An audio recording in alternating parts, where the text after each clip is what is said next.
Hello out there in YouTube land. Author Mark Allen Gunnels back again.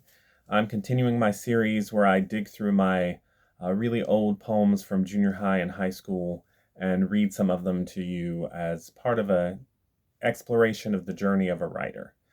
I mentioned in an earlier video that I went through a phase where I was just writing all these poems about societal ills and problems in society, some of which I had no firsthand knowledge or experience with. But as I said, I think I was trying so hard to see beyond the narrow boundaries of the small town I lived in and the small life that I led. So today I'm going to read 3 poems that are on a specific topic. I'm not going to reveal the topic, but let the first poem I read tell you what the topic was. Now these are, really inadvertently, unintentionally hilarious because they're so over the top and melodramatic. Um, but I thought I was being so deep, and I thought I was just really I was going to change the world with a poem that I scribbled out by hand and put in a drawer somewhere. But the pretensions of youth and all of that. So the first poem is called Serial Killer. Another day, another death. That's the way life goes. People die before their time. Why? Nobody knows. A dark villain roams our souls and kills the strongest hearts. He takes a spirit young and proud and tears it all apart. He pays no heed to race or creed. He's as ruthless as they come.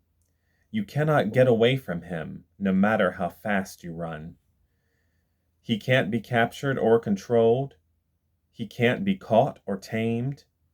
This villain lives to kill again, and AIDS is his first name.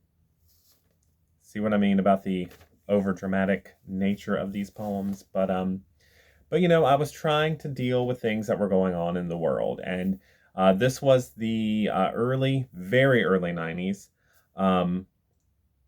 AIDS was still a huge problem. There was still no effective treatment.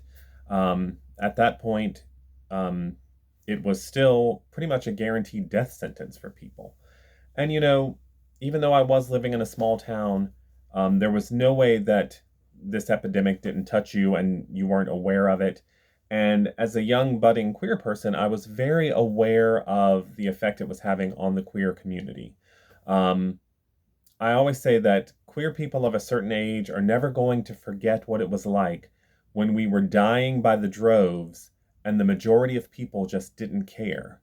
And a great deal of them actively celebrated it. I've told the story before in my TED Talk about how I had a teacher in high school.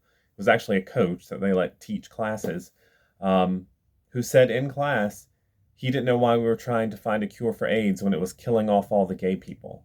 And back then, you could just get away with saying that.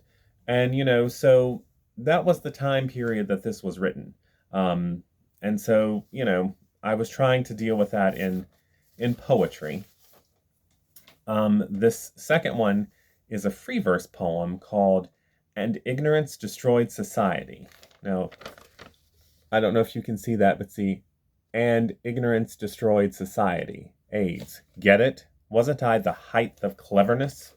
But at the time I did think that was pretty clever. AIDS is like a ravenous wildfire, raging out of control in the world today. It consumes every soul it comes in contact with. It has no mercy for young or old, black or white, gay or straight. It isn't partial to any specific group or individual. It won't spare someone based on sexual orientation, and it won't condemn someone for it either. AIDS is a disease anyone could get and anyone could give.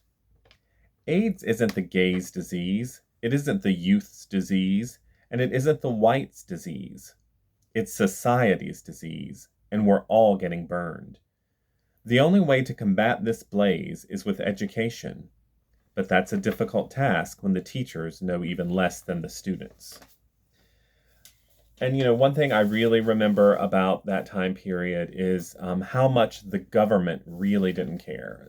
We had a very conservative Republican government in power, And, for years, they didn't even address the AIDS epidemic because it was so heavily affecting the gay community, and they didn't even want to touch that.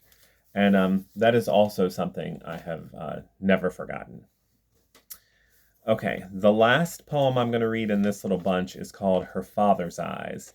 And this is the most hilarious of the bunch, even though when I read it, it's the subject is definitely not hilarious, but I mean, it was so melodramatic and I was so dead serious about it.